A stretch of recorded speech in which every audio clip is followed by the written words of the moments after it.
don't have this in the notes, but I do want to talk about this. So in biology, we term sex as male and female, but I also wanted to just bring to your attention there is another categorization called intersex, which doesn't conventionally fit into male or female. And it is an umbrella term for a lot of different situations in terms of biology. So it can be characterized by having different chromosomes than an XX or an XY. It could have an additional chromosome. It could be that you have both male and female tissue. Could be you have both male and female gonads.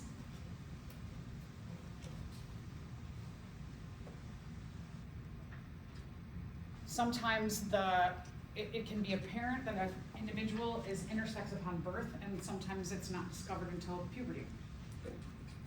And so I think we will be hearing a lot more about this, especially in textbooks, that it'll start to be covered because it's becoming a lot more prevalent. And I guess I should say prevalent, but obvious.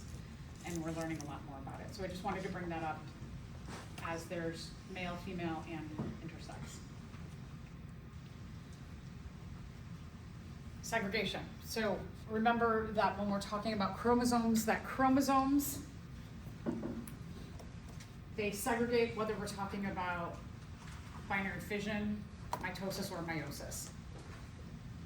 That when you have the DNA replicates, that into the daughter cells, you get an equal amount of chromosomes in those daughter cells. They separate equally. So for example, if we're talking about meiosis here, that if you have an individual who's homozygous dominant, that they have two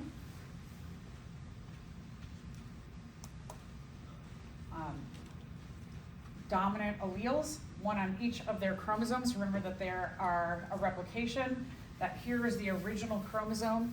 That chromosome is replicated and it is stuck together by a centromere, so that these are called chromatids. And then the chromatids will separate, they will segregate through the process of cell division, so that when we're talking about meiosis, when you're looking at your homologous chromosomes would be capital S, and S's don't look great, right? But little s, at least they have the two different colors to differentiate, but this is supposed to be a recessive or a small s.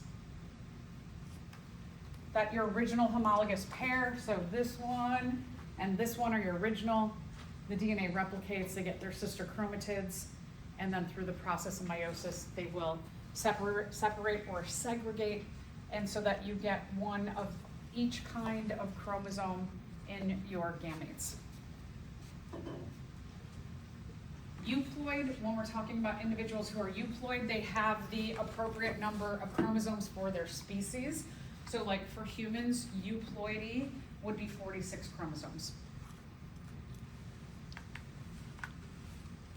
So this is kind of ideal. Remember that too much DNA or too little DNA can cause a lot of problems.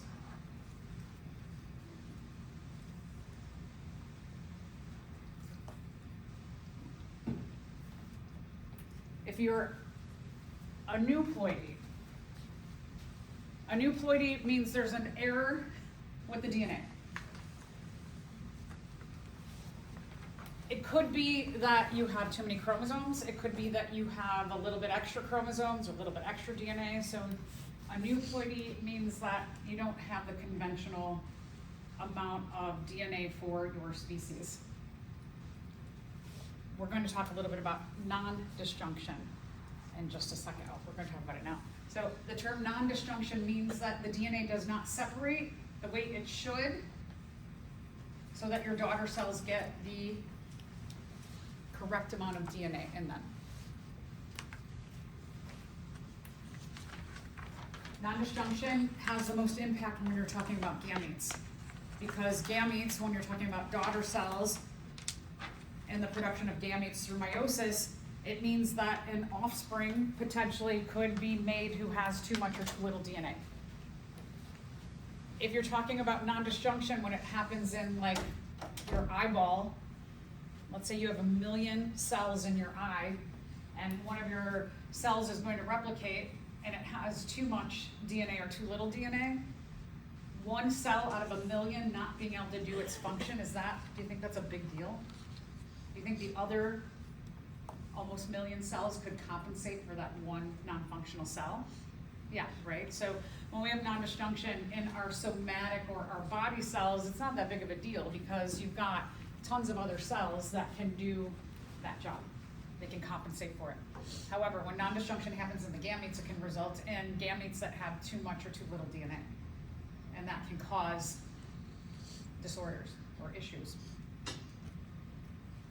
So, what you can end up with, remember that the term N means a set of chromosomes, right? When we're talking about a haploid number, it is N. N is one set of chromosomes.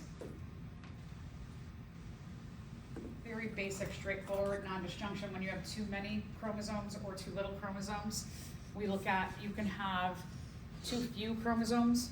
You could end up with a gamete who has the haploid number and then is -1 missing a chromosome. So we call that N-1. If you end up with a gamete has the chromosome number 23 in humans, N, one set, but if they end up with one extra, then we call them an N+1.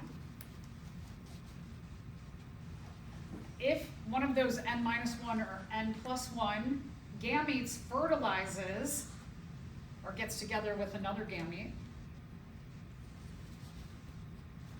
normally when our two gametes get together, they make a 2N number of chromosomes. 2, N means set, 2 sets of chromosomes. When sperm and egg come together, N plus N make 2N. But let's say you have a sperm who is N-1. N-1 plus an N egg makes a 2N-1 individual. So that their diploid number is 2N-1. We call that monosomy because when you're looking at the sets of chromosomes, right, we have 2 of each kind of chromosomes. One comes from bio-mom, one comes from bio-dad. If in those sets you look at set number 1, number 2, number 3, number 4, remember the karyotypes. If you're looking at, let's say, set number 1, and that's the one that's missing, they only have 1. So it's their N from their bio-mom minus the 1 bio-dad one's missing. We call that a monosomy. Mono means 1. That in your homologous pair of chromosomes, you're missing 1. Mono means 1. They only have 1 instead of 2 chromosomes. Let's say that you have an egg and it's N+1, N+1 egg, and your sperm N come together and make 2N+1. One of your homologous pairs has a triplet. Tri means 3.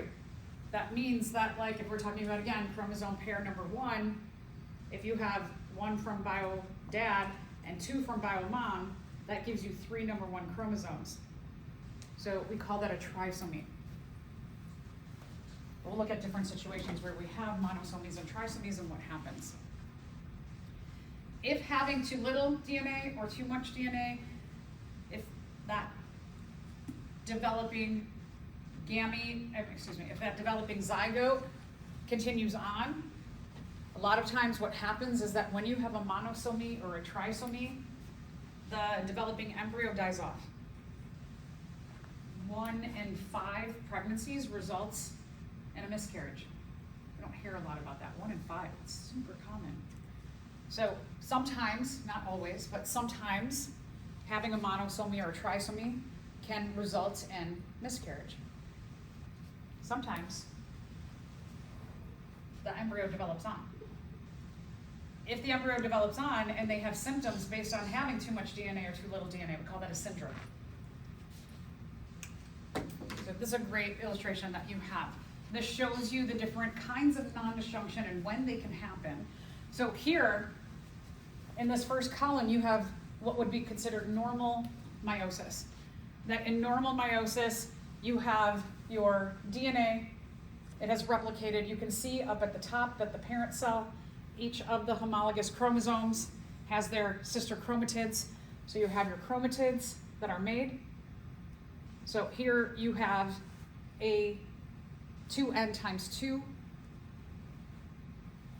In meiosis 1, you get your tetrads line up so that you end up with an n times 2 and an n times 2 number of chromosomes. And then what you end up in the end is you end up with the separation of the chromatids so that you get n, n, n, and n.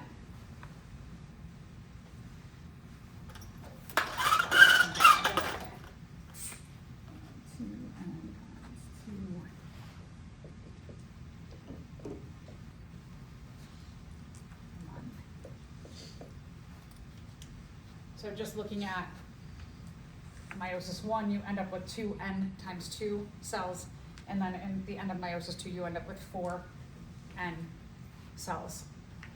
All right, let's take a look at nondisjunction. What happens during meiosis 1. In meiosis 1, what you're getting is here, you have n times 2 plus 2, and n times 2 minus 2. Plus 2, you're ending up with an extra one of these here, and that one is missing. So here's your plus 2, and here's your minus 2. So when your n times 2 minus 2, when it separates, you end up with n minus 1 and n minus 1 gametes, and your n times 2 plus 2 ends up with an n plus 1 and an n plus 1 gamete.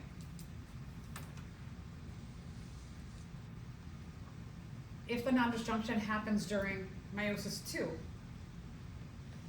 if it happens during meiosis 2, you can still get, of the 4 gametes produced, 2 that have the conventional amount of chromosomes. So here, you've got your n times 2 and your n times 2. So just the same thing, right? That happens in conventional or normal meiosis, same thing here. But here, then you end up with, you're missing, so that you have an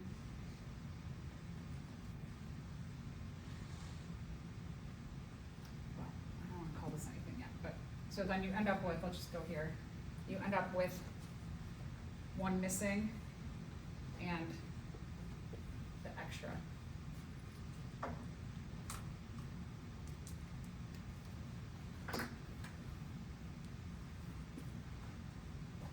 Anybody in question? So let's talk about some of the syndromes that can result in certain monosomies and trisomies. So one example, probably one that where we hear the most about, is autosomal nondisjunction, and an example is Down syndrome. Down syndrome is often called trisomy 21. The individual has 3 number 21 chromosomes. You can see that on the karyotype here. That when you have your homologous pairs of chromosomes, when you look at the 21st where there should be a pair, you see that 3rd one.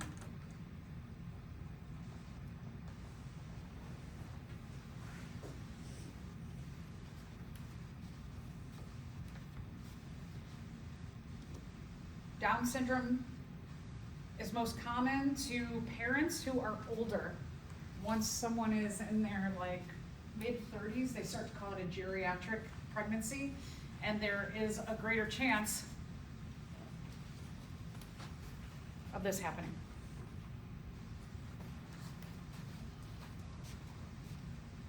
So about a quarter of the cases, the sperm will cause the nondisjunction. There's also what's called a translocation. Translocation means that the 21s, they grab onto another chromosome. Or sorry, I should say, excuse me, the 14 grabs onto a 21, and they pull a 21 with them. So translocation, this term translocation, means that a chromosome is grabbing onto a chromosome it shouldn't grab onto, and it brings it with it.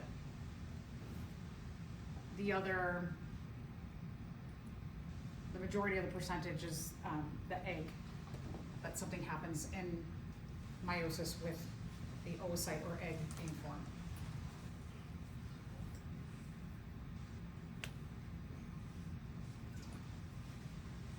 But this can happen even in someone who, let's say they're 24. It can happen in people of kind of a younger reproductive age too. Not as common, but it can. With geriatric pregnancies, they often suggest that there's some kind of chromosome testing. There's two kinds of main chromosome testing, which is the chorionic villi or the amniocentesis. One of the things about the developing embryo, once a sperm and egg come together, is that you start the process of cleavage, and it goes from 1 cell to 2 cells to 4 cells to 8 cells. Within the first 2 weeks, what happens is the cells start to migrate into a hollow ball of cells. The bottom of that hollow ball becomes the actual fetus, eventually, the human. The other parts of the ball of cells, they become all the accessory structures to the development inside of the uterus. And so that original egg and sperm coming together, they have the genes to make the amniotic sac and the amniotic fluid, and also what's called the chorionic villi, which comes out of the umbilical cord. And the umbilical cord, it has at the end of it a bunch of these it goes like this, like a fan at the end of the umbilical cord, and they look like little hands that are coming out, and they're going to reach into pools of blood between the chorionic villi and the placenta. And that's where you get that blood-to-blood connection with the mother. So the chorionic villi and the amniotic fluid, they both have the same genetics because they came from that first single cell of the sperm and egg coming together.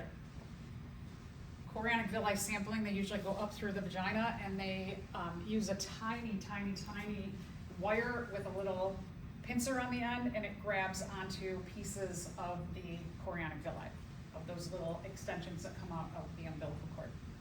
So that's one way that they can test the genetics. They take those cells and they have the same exact genetics as the fetus because they all came from that first original cell.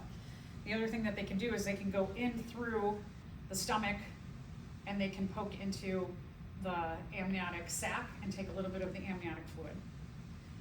Both have their dangers. They could cause for a miscarriage to happen. The technology is really good though. That rarely happens. So if you can get, once a woman is pregnant, there can be genetic testing. And usually, again, like if it's a geriatric pregnancy, they'll recommend that. Or if there's some kind of genetic disorder that runs in a family, they can do that. For example, my sister and her husband, they were both carriers for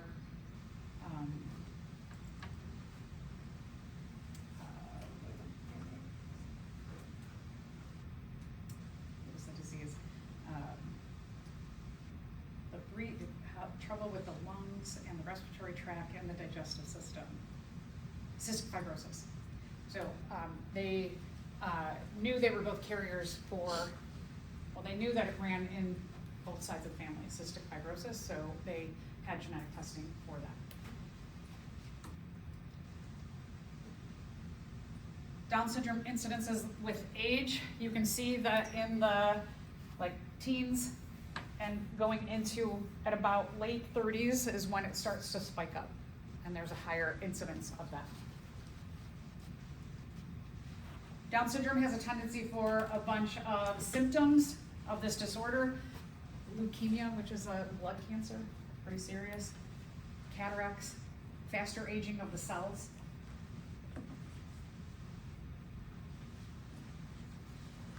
And mental retardation, heart issues, joint issues. There's a lot of different issues with having too much protein that is produced. There's a lot of research going on and helping to minimize some of these or cure some of these issues. For example, the bottom of chromosome 21 is the GART gene, and having That gene produces higher levels of purines, which just basically kind of means like there's too much protein in the brain and it leads to mental retardation. So here's a case where having too much DNA leads to too much protein, which we'll get into soon enough, and having too much protein actually is a bad thing, right? So we don't always, with DNA, it's not that if you have too much of something, it's like great. No, it's usually not. There's a lot of research going on. Can research go in to this chromosome 21 and do things with like maybe a virus, go in and have a virus that targets specifically this gene, that it can go in and a virus pulls out this gene in the cells and causes that third gene to be inactive. But remember that when you're talking about something like someone who has trisomy 21, every cell in their body has it. So you'd have to find a virus that is specific to infecting every cell in the body. And we don't see that, right? Usually, like for example, if we're talking about the influenza, it specifically infects the respiratory tract. So how do you find a virus that can infect every cell in the body in this way to cancel out this gene or inactivate this gene? So lots of interesting research going on in the world regardless. All right, let's talk about an abnormal number of sex chromosomes. There's a lot more research on this because there aren't as many autosomal non-disjunction disorders. So like Down syndrome is one. Usually when it's autosomal non-disjunction, meaning that you're talking about chromosomes 1 through 22, usually if you have an extra one, it ends up in a miscarriage. However, having one extra sex chromosome can lead to people having mostly pretty long, healthy lives. So Turner syndrome, for example, it's called XO. It means that there's only one X chromosome. That's what the O means, that there's not a second X chromosome. This is classified as a female, and there's some minor symptoms like Turner. Females are usually shorter, they have a much broader chest, and then the neck is webbed, which means that instead of having this like defined area here, there's just more skin between here and there, or a really short neck. Sometimes, now not always, sometimes, most of the time though, the ovaries of a Turner female don't become functional. But I had a student once who had Turner syndrome and had children.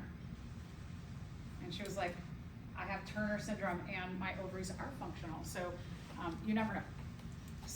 In most cases, because the ovaries don't develop, you don't undergo puberty, and so a lot of the secondary sex characteristics don't develop, which means that these females end up looking very childlike their whole life because they don't develop those advanced secondary sex characteristics.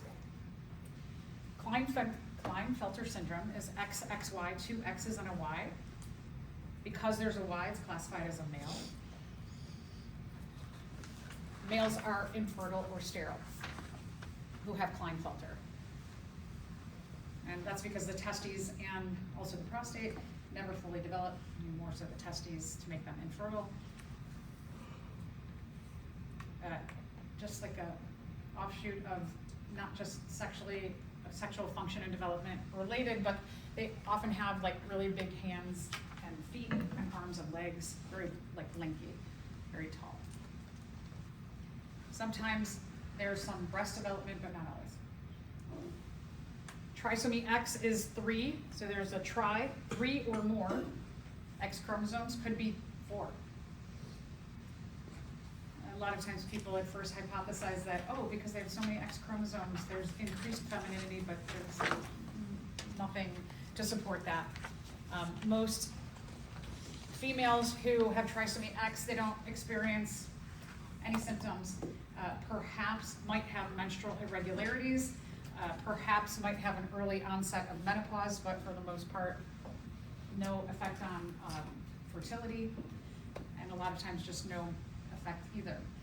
The thing that they have to maybe think a little bit more about is that trisomy X syndrome females can have Klinefelter syndrome male offspring. So then they would have males who are infertile. And X and 2Ys, so this one's interesting. In a lot of criminal justice, so that, like, you know, people just assume things, they hypothesize things without data. So, you know, the idea of misinformation, we've always had that issue that people just assume that someone who is a Jacob syndrome male, because they have the 2 Y chromosomes, would have like increased masculinity and rage. But it was hypothesized that it was in a lot of criminal justice textbooks that Jacob syndrome males were the population of males in prison. And then people started doing gene testing when that became more like cheaper and available, and scientists were like, no, that's not true. That's totally not true. The symptoms that they find is that it has nothing to do with aggression. There's no increased aggression. But they do find just some of the things are that they're usually taller, suffer from persistent acne, and have a lower intelligence. So this is one you might see in a criminal justice textbook, but it's one of those things that's eventually getting phased out, I see, as we go along in time. All right, and then Fragile X syndrome. Fragile X syndrome is where one of the X chromosomes is broken. It's fragile. There's a lot of information about this. So Fragile X syndrome, what happens is that there is, where the break occurs, there becomes a repeat of CGG, which are the nucleotides, 3 of the nucleotides that make up the DNA, and it expands for whatever reason, the FMR1 gene. Now, here's some weird, there's some interesting things about Fragile X, is because of this issue with this particular gene, when an X is broken, that it is going to expand this particular gene, and it's going to add on CGG repeats. In some cases of Fragile X, not always, is that if there's a female who is Fragile X, you might find that that female has no apparent like symptoms, that she can, she has regular fertility and no other issues. What may have occurred in her is that at the FMR1 gene, there weren't that many of these triplet CGG repeats. So she didn't have that production of a lot of the extra protein. However, if she has an offspring who also is Fragile X, they often see that with each generation, the expansion of the triplet goes up. And there are some studies that show that within 3 generations of a female who has Fragile X and then having an offspring with Fragile X and then having an offspring with Fragile X, that the exaggeration of the mental retardation issues goes up really, really fast. So from the first person having no mental retardation to mild to severe. Same thing with hyperactivity and autism, that from the first female to the offspring, that those symptoms go way up. But this is not always, Fragile X can result in a lot of different symptoms. Depends on where the X is broken. The other thing is that Fragile X, there's a lot of complication with, complexity with the X chromosomes. Because females have 2 X chromosomes, we often minimize one of the X's, and so there can be issues with the second X, and there's no apparent outcome for that. So there's a lot of, with Fragile X, there's not like, this definitely will happen. There's a lot of scenarios that can happen. So interesting situation with Fragile X. Fragile X, they most often track it in males because they don't have that second X to compensate, whereas females have the 2 X's. So that second X that's not broken might be compensating for the broken X. Whereas males, they only have 1 X. So they get the broken state of that X. So often the symptoms are way, way more severe in Fragile X males than they are in Fragile X females.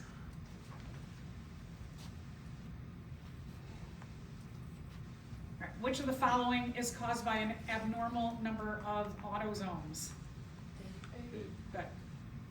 And then, do we have this, or we stopped there? We do. Okay.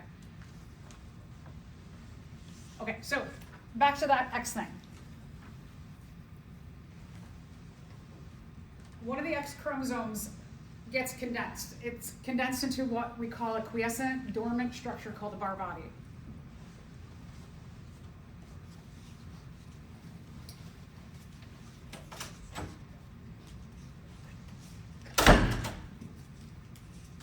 So the Barr body, it compensates for having those two X chromosomes in some cases where you might have too much protein produced for whatever reason. This is very complicated because just think about like males. One of the things about X-linked traits, let's go back to that. So for our X-linked traits, there are many traits that are not related to sexual development or function.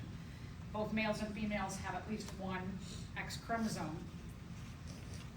So having two X chromosomes could produce too much protein. So in cases, it's kind of interesting in terms of evolution, in cases where too much protein that would be produced by having two X chromosomes as a female, the X chromosome, the second one, gets condensed and kind of like shut down as a Barr body.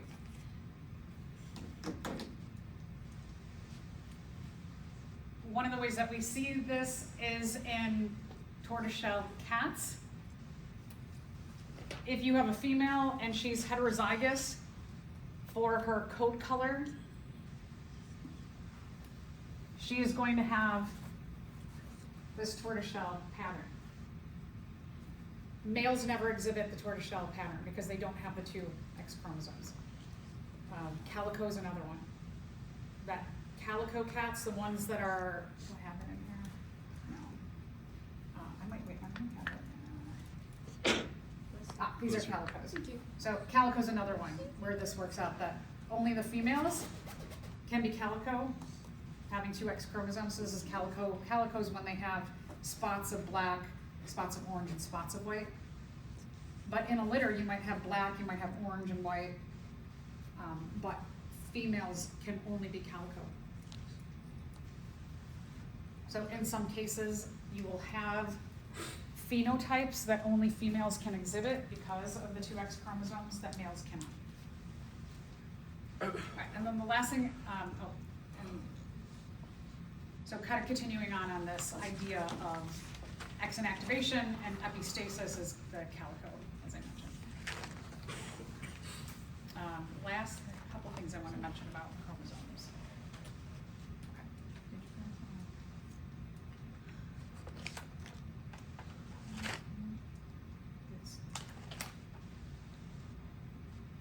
Okay, chromosome part deletion. So this one? Oh, do you need this one? Yeah, sorry.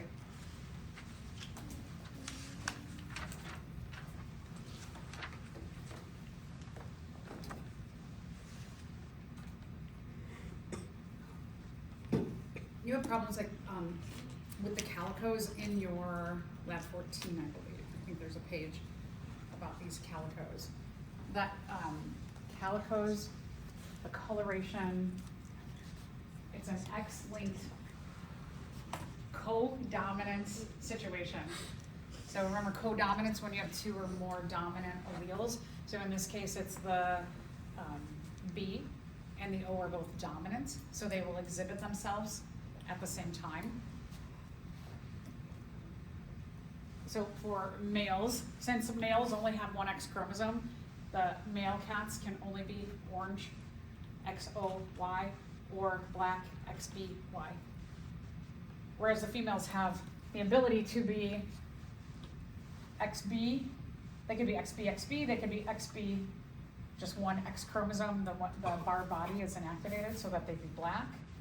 If they're XOXO, the Barr body, the one activated, gives you orange, but in some cases both could be activated at the same time, the black and the orange, and give you the co-dominant phenotype. and then I just wanted to mention that what happens when you have chromosomal deletions, often will end up in a miscarriage. However, there's one syndrome called cru de chat. It's French for cry of the cat. What it results in is having a missing part of the extension, the top of chromosome 5, having that little deletion. What you will find is that you have males who, it could be male and female, but you see it most exaggerated in males, again, because of that, having only one chromosome. And they have a certain facial pattern. They also usually make like a high-pitched noise all the time. And so it sounds like a cat crying. That's why they call it that. There's usually some mental deficiency also associated with it. But again, chromosome deletions are not super common. Other things that can happen is that you can have inversions where if this is what the chromosome is supposed to look like, where you're supposed to have A, B, C, D, E, F genes in that order, that sometimes the genes will invert and change on their own. So you can have a couple of different outcomes, like, for example, it could be right at the centromere, or it could be on the ends. So it could be like this E and F, they invert, or these two at the centromere invert. So sometimes you will get these detachments, the chromosomes detach and then reattach in a different fashion than what you would normally see.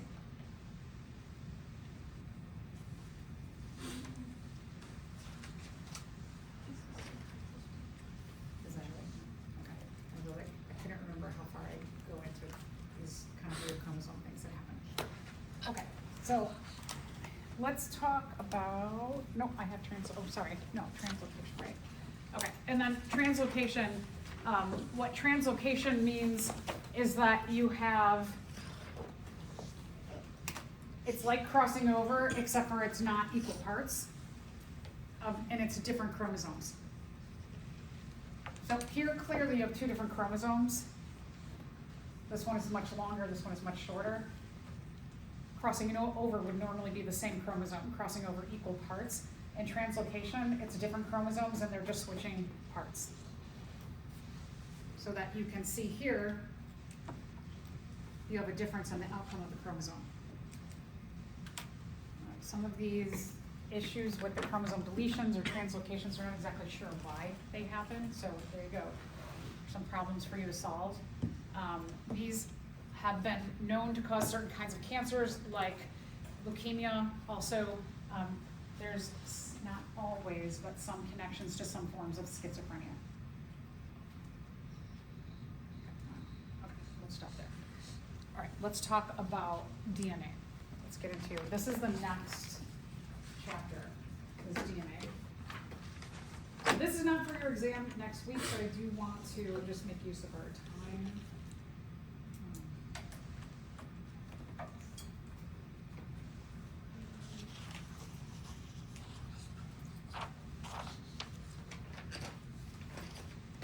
A little basics about the structure and function of DNA. DNA's structure has three basic parts to it. It's got a double helix. Helix means it's wrapping around. It's coiled. There's two sides to it. Double means two sides. There's two sides because you have specific nitrogen-based pairings, like A and T go together, G and C go together. And it has a backbone to hold those nitrogen bases together in the middle, which are sugar phosphate, sugar phosphate, sugar phosphate.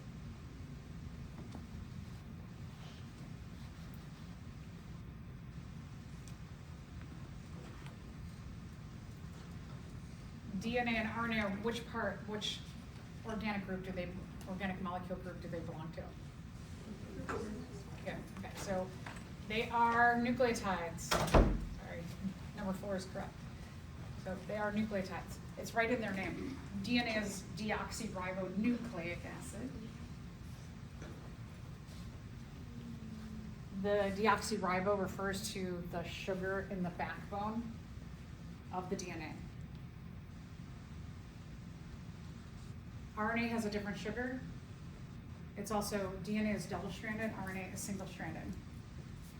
RNA is called ribonucleic acid, so the sugar is ribose.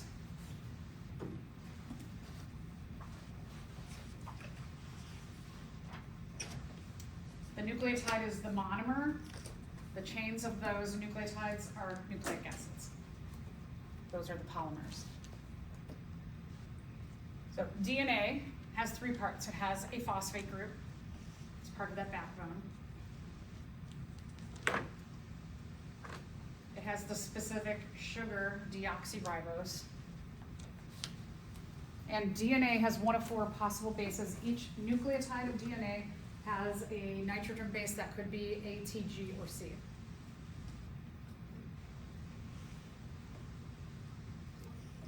So each DNA nucleotide has a deoxyribose and phosphate backbone with one of these 4 A's, T's, G's, or C's nitrogen-containing bases. This is kind of a basic nucleotide chain. It's one side. This is not necessarily DNA, but at least shows you have your phosphate, your sugar, and your nitrogen-containing base. And then the phosphate and the sugar connect together. This would have been a dehydration synthesis to put together this nucleotide and that nucleotide.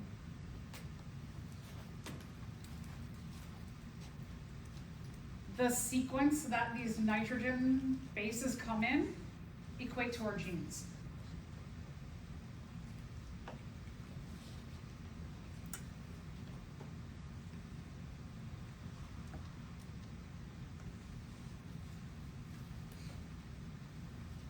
So let's think about what we've been talking about in terms of there's 2 alleles for every trait. Those 2 alleles equate to a gene, which equate to 2 letters for a genotype, and then we translate those 2 letters of that genotype into a phenotype, or the physical expression of that gene. So let's say for height, for example, if we're talking about a trait that's complete dominance, that the capital letter T, that is going to code for being tall. We have 2 options or 2 genotypes to be tall. You have capital T, and capital T, small t, homozygous dominant or heterozygous, and someone who is short or dwarf is little t, little t. The 2 recessive alleles are the only way you see the recessive phenotype. So now let's say that, I just made all this up, this is not necessarily true, but just to give you an idea of how this works. Let's say that nucleotides in the order of ATG at that particular gene locus or location on that chromosome, that when you see ATG at that location, it codes for a capital T or a dominant allele for this trait. And let's say that at that gene location that you can see a GCC, and we know that that would code for the recessive allele for this particular trait.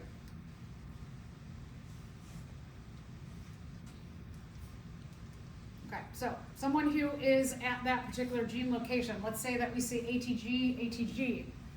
We know that ATG codes for a capital T and a capital T. If someone is heterozygous, they're going to have an ATG, but then they're going to have also a recessive allele there, and they would show ATG, GCC. And someone who's homozygous recessive would have the GCC, GCC. Now this is like really, really simply put. Oftentimes what happens is you have a repeat of these nucleotide sequences, so that at that gene location, someone might be looking, let's say you go into genomics and you're looking at the human genome, and what you're looking for is on chromosomes. When you have all this mapped out, we have the whole human genome mapped out, we don't know exactly what everything means.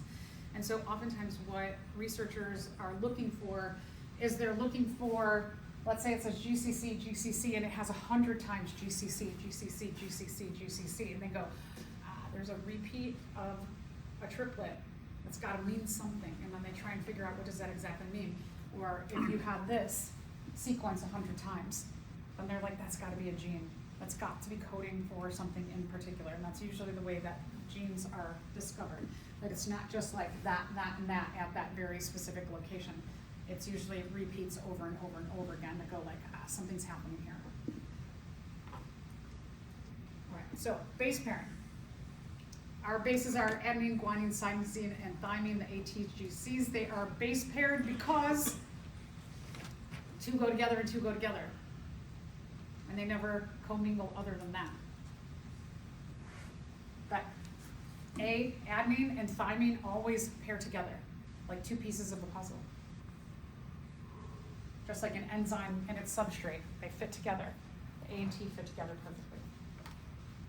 The G and C, they fit perfectly together. So A always pairs with T, adenine always pairs with thymine, and G always pairs with C, the guanine always pairs with the cytosine.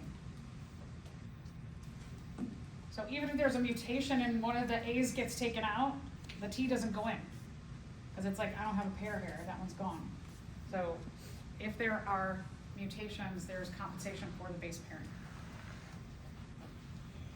When we take a look at why these two go together, why does the A go with the T and the G goes with the C, you have what are called a purine.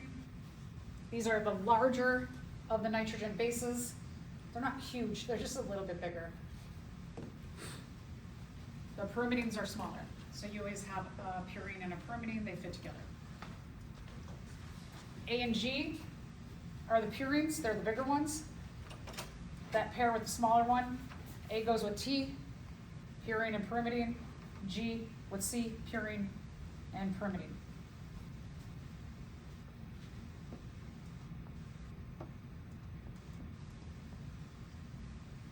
So because they fit together, just like whoop, two pieces of the puzzle, they pair up. They fit like their little puzzle pieces.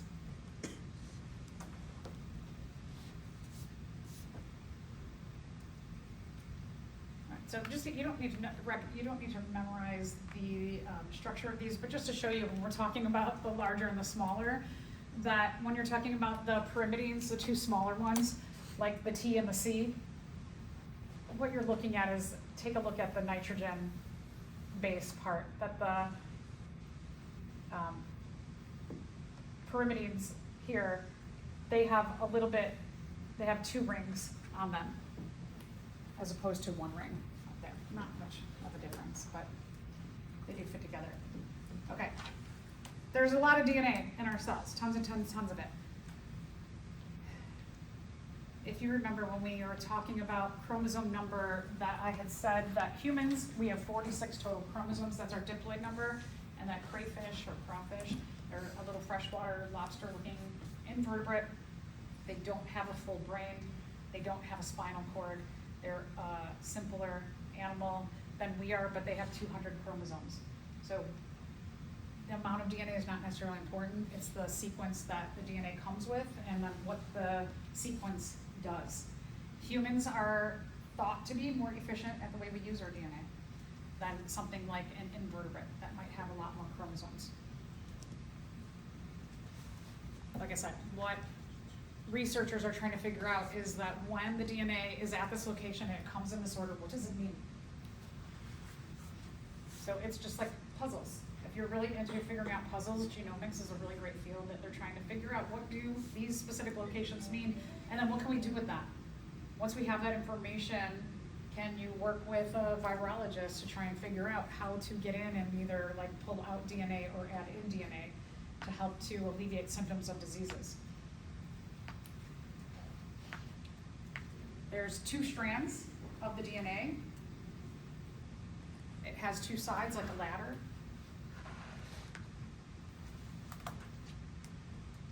So let's take a look at the illustration below. So what your DNA looks like is it looks like this. It looks like a helix. If we just looked at it from wide view, we didn't look at the details with the nucleotide bases in the middle. The blue part is symbolic here. This blue is symbolic of your deoxyribose sugar with your phosphate. So you have the backbone right here, the sugar phosphate backbone is like what is in blue on the outside, and then on the inside, what you have are your nitrogen containing bases. And you see that along here, that you always have, where you have a T, that will be paired with an A with T, C and G always go together. If we took our DNA and we unwound it, it would be like a ladder with the rungs in the middle being the nitrogen containing bases. The nitrogen containing bases have little hydrogen bonds that are in the middle that hold them together. What we are going to look at in this chapter, we are going to look at what does it mean when you have DNA, and then what is the outcome of that DNA. So here's the thing about DNA, is our DNA is two-sided. This is what we call the central dogma of biology. The central dogma of biology says that DNA has the instructions and organizations for everything in our body, everything in our cell, if you're one cell or more than one cell. So the DNA has the instructions. Okay, let's say you go to IKEA, and you're like, I need a bookshelf. I've got all these books. I want to get organized. And you go to IKEA, and you see this display, and the display says, take one of these tickets and go down to the first floor and go to row 16. And then they have like different sections. Maybe they'll say like row 16, section T. Okay, so you're like, okay, I'm going to go to 16T. And when you go to 16T and you get down there, and there's just a pile of instruction booklets, but no parts. Is that instruction booklet valuable if you do not have the parts? No. Okay, so DNA, here's the thing about DNA, is we always talk about DNA, it's so important, right? But DNA on its own doesn't really mean anything. If you have the instructions for something but nobody brings the parts for those instructions, then it doesn't mean anything. What you have in the middle is you have RNA. And there's 3 different kinds of RNAs that are going to help to read the DNA, translate the DNA, find the right parts, and put them together in a chain to make this final outcome of protein. Now, protein, it's kind of like when we talked about photosynthesis. That photosynthesis, our outcome of photosynthesis is oxygen and glucose. That glucose, what it really represents is that it's kind of like protein, where it represents something in particular. Glucose represents food. Because the outcome of photosynthesis, are we only eating glucose? No, right? The glucose goes into various metabolic pathways to become all the different kinds of foods that we eat. So when we're talking about the central dogma of biology, and you have the DNA instructions, and then you have the RNA that's going to interpret those instructions and bring the parts together to make this final outcome, the protein. What we mean by protein is protein really means all the important things in our cells. So that whatever is made here, this actual protein will go off into different metabolic pathways to become a variety of different things in the cell. So our central dogma means that you have the instructions, you have the interpreter and the parts to make the final product, and the final product becomes everything important. So you have that kind of 3-step thing when we're talking about our central dogma of biology. All right, so there, I just want to stop. I want to give you a little taste of like DNA. Again, this information is not on the exam, so this chapter about DNA basics will be on our last unit exam. Today, what I want you to do first is that we'll get into lab and work in your lab groups. You're going to do a DNA extraction. So you are going to work on lab 14, 15, which one? 15? 16? 16, I think it's 16, right? We're going to skip a lab and come back. Okay. Whatever the DNA extraction lab is, that's the one we're doing. The authors often change the numbers, and then I go. So the DNA extraction is pretty straightforward. Just make sure you follow the directions to the T. You just have to make sure when it says do this for 30 seconds, do that for 30 seconds. Just do it, it's cool. At the outcome of the experiment, what I do want you all to do is use the little hooks